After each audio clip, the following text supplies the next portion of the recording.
안녕하세요. 먼거스타일입니다. 오늘은 얼마 전 제가 작성한 전자책 내용 중 하나를 소개를 들어볼까 합니다. 이번에 쓴 책에서는 우리가 흔히 이야기하는 교통학군, 생활환경 같은 입지 기준이 아닌 인간의 비교 본능과 지위 욕구가 아파트의 가격에 어떻게 영향을 미치는지에 대해 작성을 해봤습니다.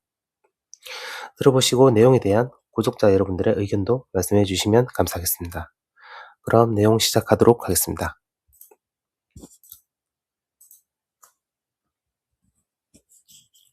팔 생각이 없으면서 왜 집값이 오르길 바랄까? 앞서 필자는 상담을 요청하는 사람들 대부분이 실거주 만족도가 높으면서 가격도 잘 오를 아파트를 추천해 달라고 한다는 이야기를 했다.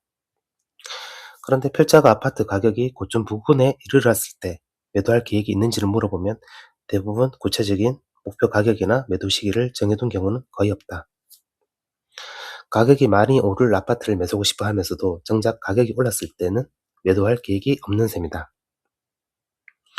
매도해 시세 차익을 실현할 생각이 없다면 사람들은 왜 가격이 잘 오르는 아파트를 추천해 달라고 하는 것일까? 필자가 운영하는 유튜브 채널에 특정 아파트의 가격이 주변 아파트만큼 오르지 못하는 이유를 설명한 영상을 올린 적이 있다. 그런데 그 영상으로 인해 해당 아파트를 보유한 한 구독자의 걱정이 오히려 더 커지는 일이 생겼다. 가뜩이나 주변 아파트만큼 가격이 오르지 않아 고민하고 있었는데 필자가 그 이유까지 구체적으로 설명하자 앞으로도 자신의 아파트만 계속 오르지 않을 것처럼 느껴졌던 것이다. 필자가 말하고자 한 것은 그 아파트의 가격이 영원히 오르지 않는다는 뜻이 아니었다. 주변의 선호 아파트보다 상승 시기가 상대적으로 늦을 수 있다는 의미였다. 이 점을 추가로 설명해 드리자 그 구독자는 비로소 안심했다. 이 사례는 한 사람에게만 해당하는 특별한 이야기가 아니다. 상담과 카페 활동을 하면서 자신의 아파트 가격이 오르지 않아 고통을 겪는 사람을 자주 보게 된다. 그런데 자세히 살펴보면 그들의 아파트 가격이 전혀 오르지 않는 것도 아니다. 생활에 당장 문제가 생긴 것도 아니고 집을 매도해야 할 특별한 사정이 생긴 것도 아니다. 문제는 주변 아파트의 가격이 오르고 있는데 자신의 아파트만 오르지 않는다는 데 있다. 만약 대구의 모든 아파트 가격이 오르지 않는다면 지금과 같은 고통을 느꼈을까? 아마 그렇지 않았을 것이다. 시장 전체가 움직이지 않는다면 자신의 아파트 가격이 그대로도 비교적 담담하게 받아들일 수 있다. 그러나 연식과 위치, 가격이 비슷한 주변 아파트가 1억, 2억씩 오르는 동안 자신의 아파트만 제자리에 머물러 있다면 이야기는 달라진다. 보유한 자산에 손실이 발생하지 않은데도 손해를 본 것처럼 느껴진다. 주변 사람들은 앞으로 나아가는데 자신만 그 자리에 멈춰 있는 것처럼 느껴지기 때문이다. 필자가 생각하기에 이들이 진정으로 원하는 것은 시세 차익이 아니라고 생각한다. 시세 차익이 목적이라면 가격이 충분히 올랐을 때 매도의 수익을 확정해야 한다. 그러나 실제로는 매도할 계획도 없고 가격이 오른 뒤 어디로 자금을 옮길 것인지 생각해둔 경우도 드물다. 그럼에도 가격 상승을 바라는 이유는 자신의 선택이 틀리지 않았다는 사실을 확인하고 싶기 때문이다. 자신이 선택한 아파트가 주변 아파트보다 뒤처지지 않으며 자신과 가족의 지위 역시 낮아지지 않았다는 확신을 얻고 싶은 것이다. 이런 관점에서 보면 사람들이 말하는 실거주 만족도가 높은 아파트와 가격이 잘 오르는 아파트의 의미도 조금 다르게 해석해 볼 수 있다.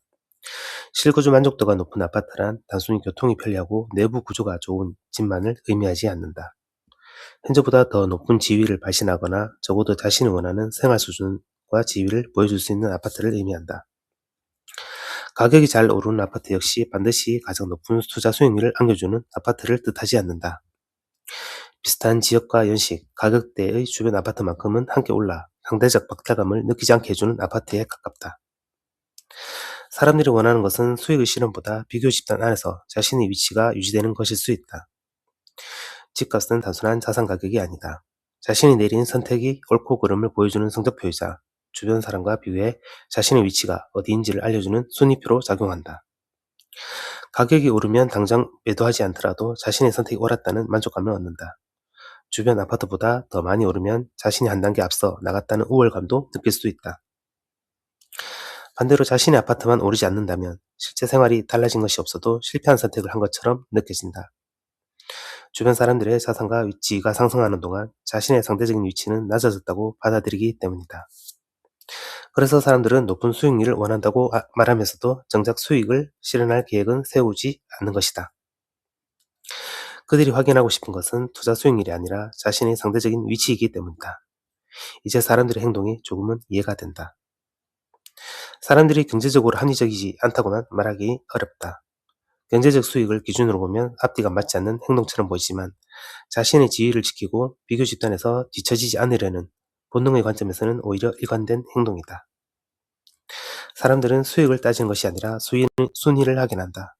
경제적으로는 비합리적으로 보일지 몰라도 오랜 시간 지나해온 지위 본능에는 누구보다 합리적으로 행동하고 있는 것이다.